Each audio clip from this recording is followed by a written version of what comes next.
সমগ্ৰ ভাৰতবৰ্ষতে কিমানবোৰ গৌৰৱমণ্ডিত ঠাই হিচৰিত হৈ আছে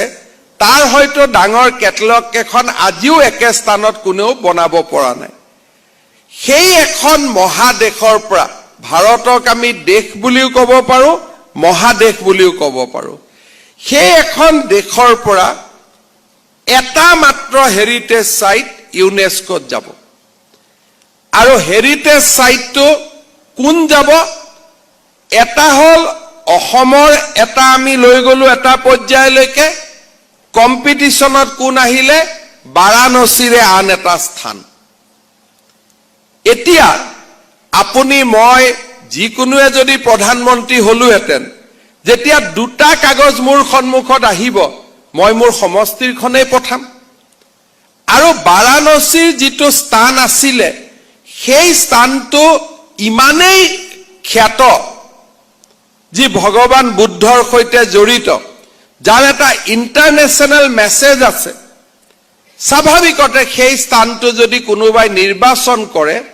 তেখেতক কোনেও এইটো নকব যে আপুনি পাৰ্সেলটি কৰিছে কাৰণ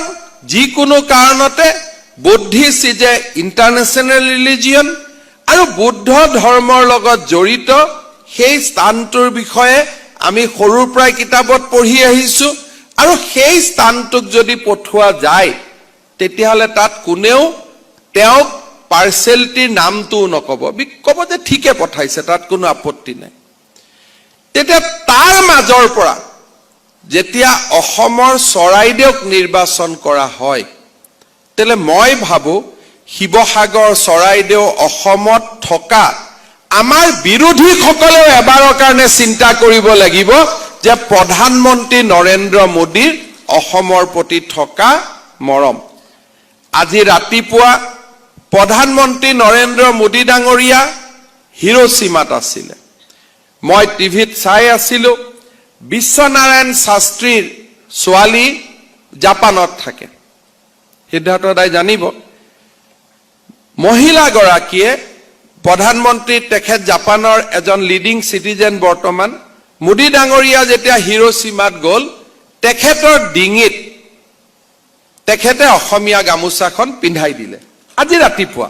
মোদী ডাঙৰীয়াই নেক্সট প্ৰগ্ৰামটো শেষ নোহোৱালৈকে গামোচাখনে পিন্ধি থাকিলে লাষ্ট এতিয়া যিটো ইন্টাৰভিউ আহিছে অলপ আগতে মই ভিডিঅটো টুইট কৰিছো